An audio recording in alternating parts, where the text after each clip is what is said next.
So, how do we actually rebuild our rizq within just 7 days? Brothers and sisters, we're going to be going through one key concept in this video to give you clarity, to give you awareness, and to give you the understanding of where you actually currently are right now to inshallah get you to where you want to be, which as a byproduct of this is going to be success within this life and also inshallah within the hereafter. We're going to be going through the exact framework that I use to go from the person that I wanted to become to the person now that you see today, alhamdulillah. So let's get straight into it. Now, before I was Muslim, right, we're going to take this back because alhamdulillah, I'm a Muslim Riva, right? Over 2 years now, I've been Muslim. Now, before I was Muslim, I had a huge ego, okay? And I was completely lost chasing desires. I didn't understand the purpose of life. I failed to actually understand why I was here. And I was blinded by the visuals of the dunya, okay? All the luxuries. And I had this huge ego behind me. And I actually came to realize that it was completely built off of falsehood, right? It was built off of delusion. And this is the exact ego which led me astray even when I became Muslim, okay? And it was something that I had to destroy and ultimately rebuild. Now, something that you've got to understand, especially when we mention your veil of self-perception, is that if we have the wrong interpretation of this and we have the wrong lens of this, we can go down a completely different path. And sometimes this can be the path of the shaitan, right? Because shaitan actually wants you to believe a different version of yourself, a version which pleases him and not actually Allah, okay? So this is deep stuff. Now, back when I became Muslim, I was still operating under this different veil of self-perception, one which was a go-getter, one which aspired to be like the big red pill influencers that you see today, the masculine men who have the cars, they have the clothes, they have the women. And I was the one who was completely stuck in the whole hustle culture mindset, okay? I was the one who was in the delusion of working 18 plus hours a day. And I was the one who was just chasing the pleasures of this worldly life. And this is just me being completely honest, right? Now, I'm going to be even more honest with you here, brothers and sisters. I've actually been fighting this self-perception more so ever since I actually started taking my deen seriously. Because all I ever wanted to be was a main character within the dunya, right? And we look at guys who are doing haram and we think it looks cool, whether that's music, whether that's parties, intoxicants, women. And all of a sudden, we think we're missing out.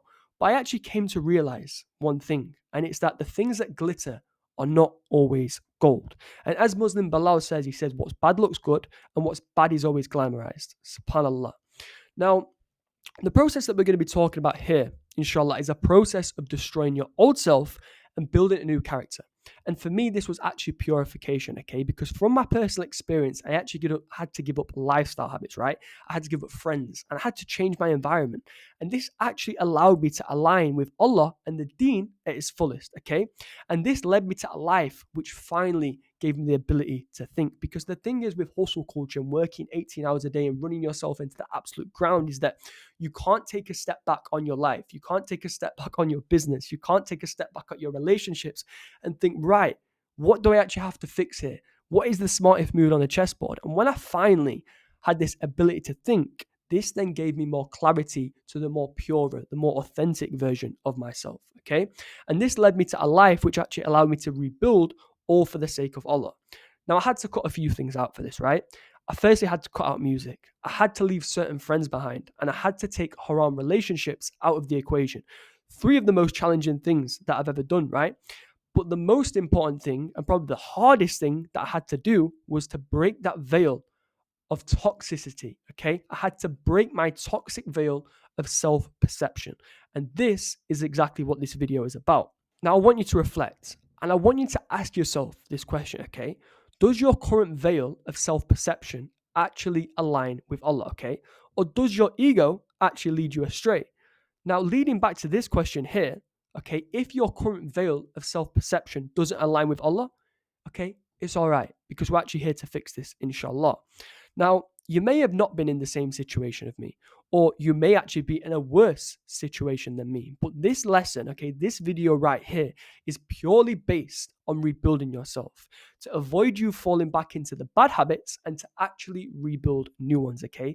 To build a life which is pleasing to Allah, from a life of sin to a life of ibadah, okay? Now, here's a few things which actually allowed me to destroy and then rebuild, right? So first things first, I had to change my environment. I went from a beautiful apartment in Manchester, okay? I went from Deansgate Square, 21st floor apartment, beautiful building, a lot of high achievers around there, but also a lot of people who unfortunately wasn't serving my deen. They wasn't serving the lifestyle that I envisioned myself to live, meaning that I had to change that environment that I was in. So I actually ended up moving back home, okay? So I had that peace, I had that clarity, I had zero distractions, and I was finally able to think and put a game plan together.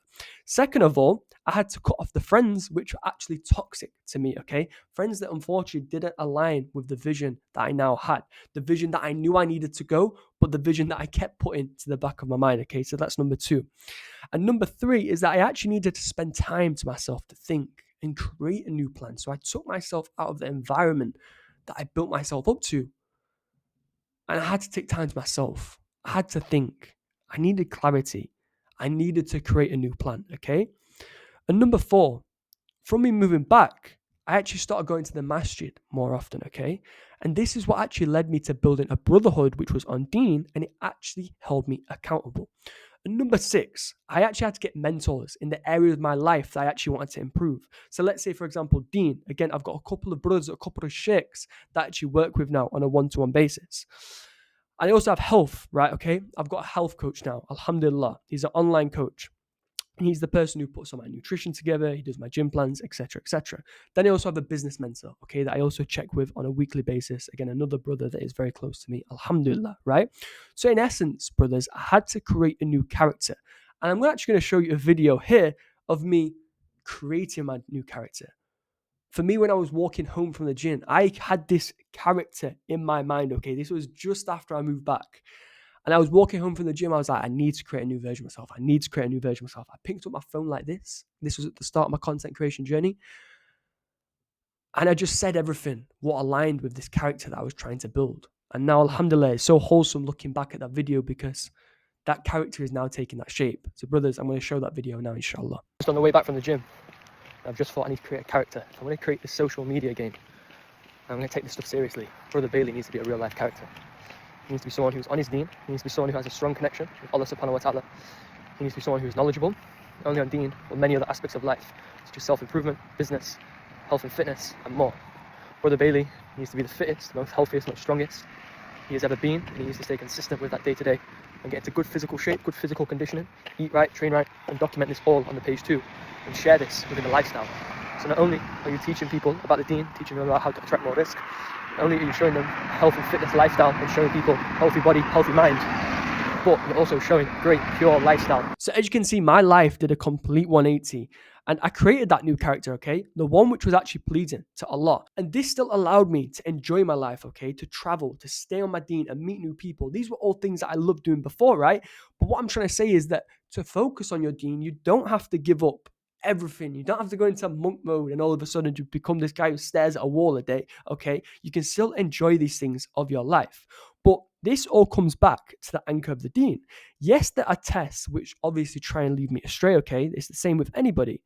But the anchor of my deen, it always holds me down in any situation, and it ultimately brings me back to earth. Alhamdulillah. And as we said earlier, the shaitan wants you to believe a different version of yourself, which pleases him and not Allah. Now, in order to actually fix this, right, we need to be aware. And we need to be aware so that we can reflect. Now, the first question that I'm going to ask you, brothers and sisters, is that you need to take a moment, right? You need to take a moment to think about the bad habit that you have right now, which is actually holding you back. Okay, so is this drinking? Is this smoking? Is this haram content? Is it a haram relationship?